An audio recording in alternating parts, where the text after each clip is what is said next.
¿El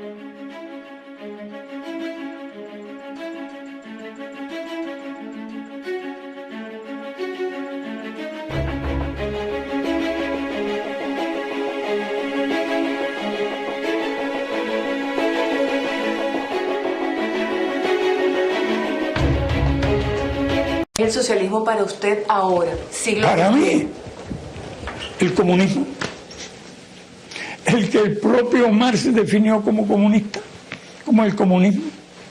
Manuel Marulanda, en una entrevista donde él decía, le preguntaban, ¿ustedes por qué luchan? Nosotros decíamos, nosotros luchamos por la toma del poder y la construcción del socialismo. ¿Siguen pensando de esta misma manera? Nuestro propósito es el socialismo. De eso no debe caber ni la menor duda en nadie, porque sabemos que ese es el sistema que nos va a dar verdadera democracia. Hace 57 años los cubanos decían: viene Fidel Castro y la Sierra Maestra no tiene importancia. Aquí lo manejamos, salimos de este bárbaro de Batista, nos hacemos a Castro y a Castro después lo absorbe el sistema y convivimos con él. Hace 57 años se quedaron sin país. Lo que está abierto, lo único que está abierto en Cuba son las cárceles. Todo el sistema productivo cubano se arruinó. La gente vive en la miseria.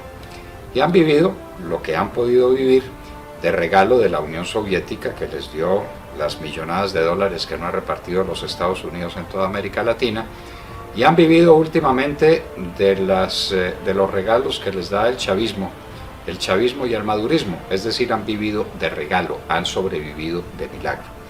Ahora, cuando se les acaba el petróleo de Chávez y de Maduro, se preguntan: ¿y ahora de qué vivimos la mala vida que tenemos? Hace cerca de 20 años, los venezolanos decían: Chávez, eso no vale la pena, ese es un golpista, ese es un militar cheverongo, que habla de cosas tontas y que habla de socialismos y que habla de tonterías. No vale la pena lo de Chávez, con tal de que salgamos de estos políticos corruptos, vámonos con Chávez. Perdieron el país y lo perdieron hasta el punto en que no tienen que comer.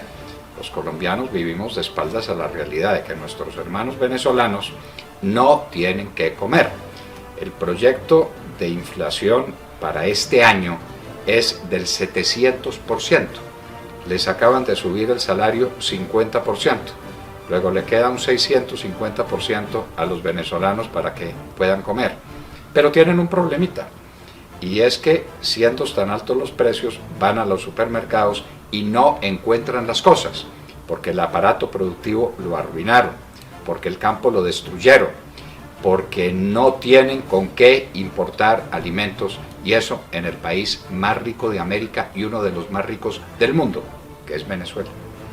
Los colombianos estamos jugando el mismo juego, el de los cubanos hace 57 años, el de los venezolanos hace 20, esto de que vienen las FARC y de que Juan Manuel Santos les está entregando el país y que va a haber distintas zonas de la nación entregadas a la guerrilla de las FARC.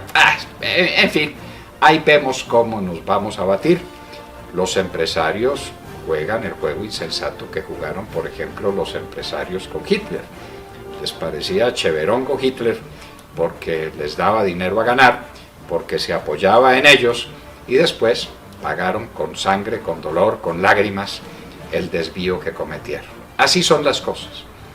¿Estamos hablando de una tragedia que no existe? No, la tragedia sí existe. ¿Y cómo se puede comprobar esa tragedia? Bueno, si ustedes fueron al mercado hoy, encontrarían que pueden comprar menos cosas porque los precios se subieron a las nubes. Si ustedes van a pagar impuestos, se dan cuenta de que el salario se les va pagando impuestos. Si ustedes tienen un carrito, se dan cuenta que no pueden mantener el carrito. Colombia está descuadernada, como diría en algún momento Carlos Lleras Restrepo, y el país está al borde de la quiebra. O está en la quiebra mismo.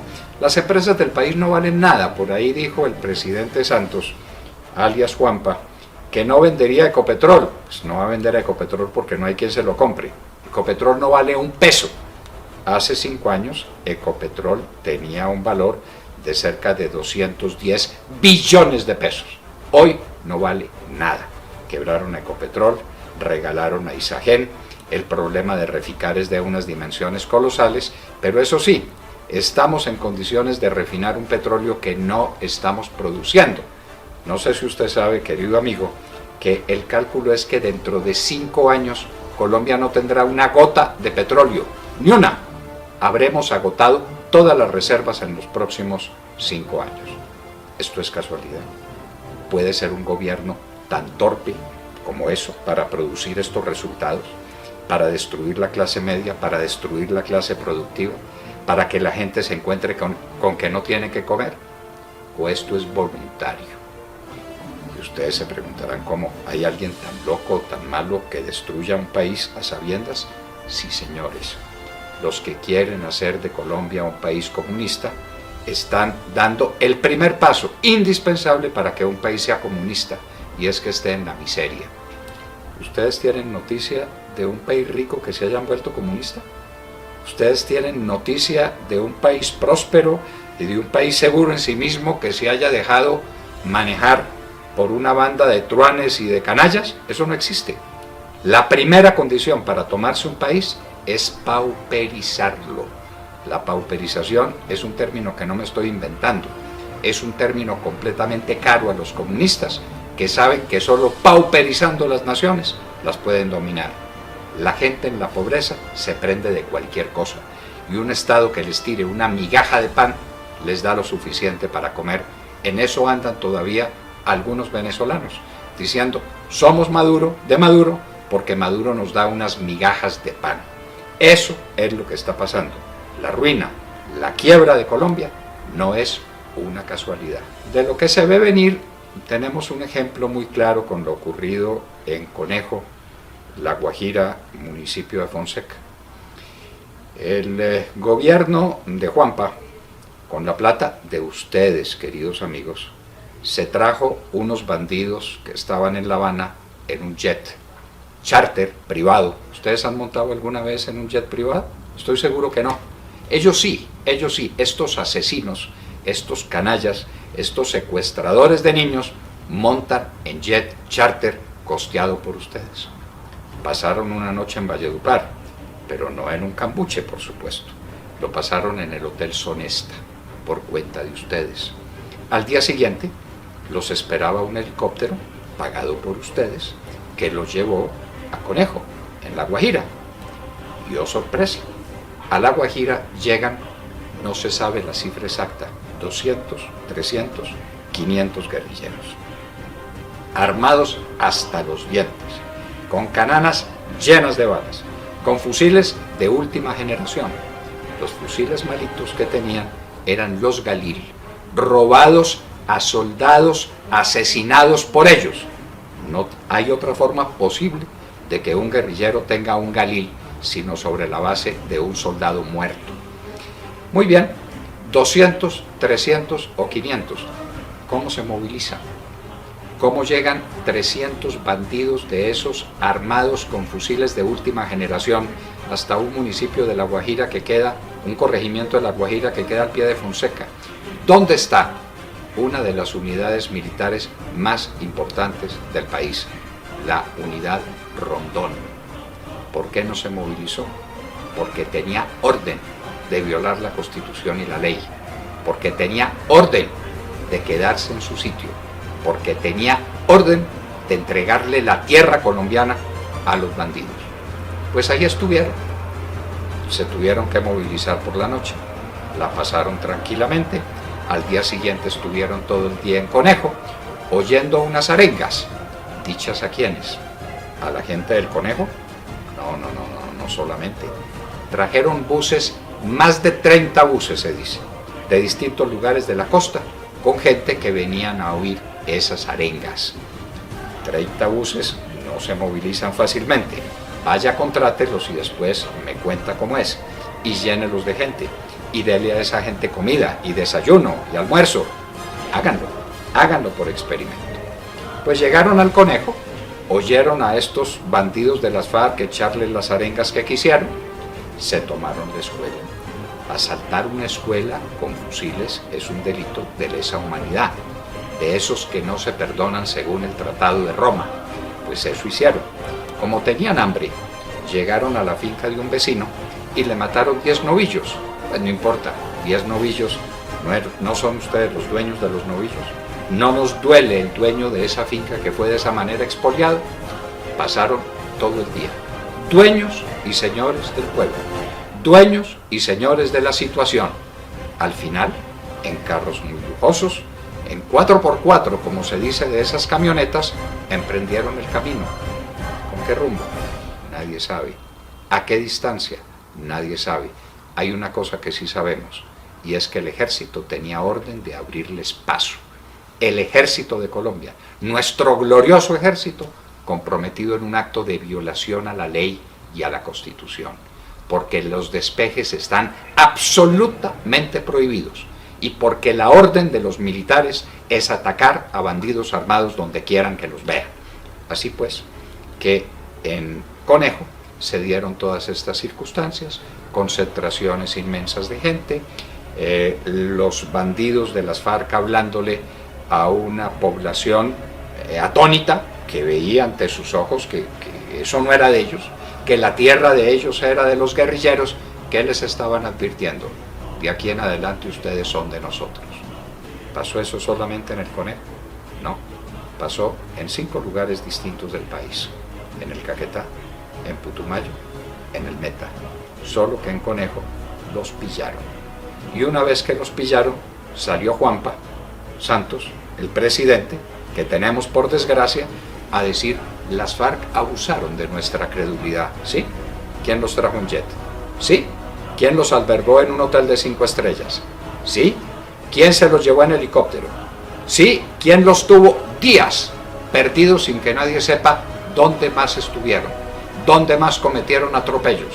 ¿Dónde más se comunicaron con grupos armados para lo que se viene, que es el dominio total del territorio nacional? De La Habana va a salir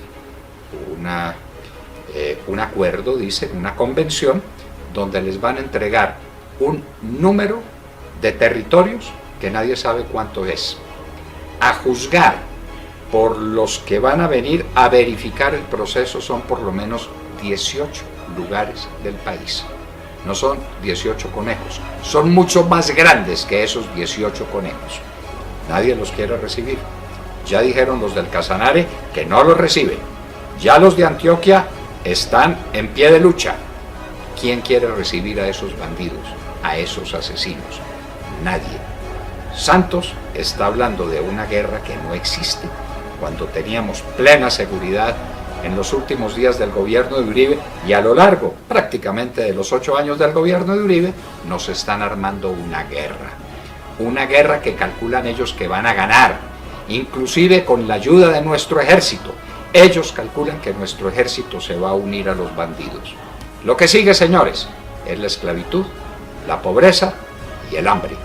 Ante estos acontecimientos dramáticos, ante estos hechos trágicos, el ciudadano del común, usted que me está viendo, que me está oyendo, se pregunta: ¿yo qué puedo hacer? No puedo hacer nada. Sí podemos hacer.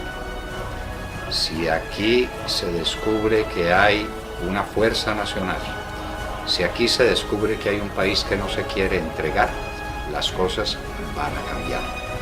La condición para que se instaure una tiranía es que hay un pueblo que se entrega sin luchar. ¿Y cómo la lucha? No los estamos invitando a actos heroicos ni a que tomen signos trágicos de la vida. Algo muy sencillo. El 2 de abril vamos a salir a marchar para decir que no estamos de acuerdo con el empobrecimiento del pueblo, con el manejo de la economía, con la carestía de la vida, con la quiebra de Ecopetrol, con la quiebra de Isagen, con la quiebra de Reficar, con los 4.000 millones de dólares que se robaron allá, con todos los acontecimientos que se están desarrollando que hacen que la vida de ustedes sea muy complicada. No se les olvide, los hijos de ustedes, los sobrinos de ustedes, los jóvenes, tienen una maleta lista para irse a cualquier parte. Prefieren irse a cualquier parte que quedarse en Colombia. ¿Qué podemos hacer? Les repito, darle a conocer a este gobierno y al mundo que no nos vamos a entregar. El 2 de abril habrá una marcha. Está convocada por el Centro Democrático, pero no es del Centro Democrático, no es de nadie. Realmente quienes invitan son esos anónimos colombianos que desde las redes sociales le dicen al otro, venga, caminemos. Caminemos porque no estamos de acuerdo. Caminemos porque no queremos vivir en una tiranía. Caminemos porque no queremos que los peores asesinos del continente en la historia, que son los miembros de las FARC, gobiernen a Colombia. Caminemos el 2 de abril. Es una oportunidad. Si algún día pasa lo que pasa, usted dirá orgulloso, al menos caminé el 2 de abril. Si usted no sale el 2 de abril a la calle, se dirá para usted mismo y para siempre y para sus hijos. Tuve la cobardía de no salir el 2 de abril a caminar. Caminemos con alegría, caminemos con fe, pero digámosle al mundo que Colombia no es una tierra apta para los tiranos y que Colombia no será, como no ha querido nunca serlo, un país comunista.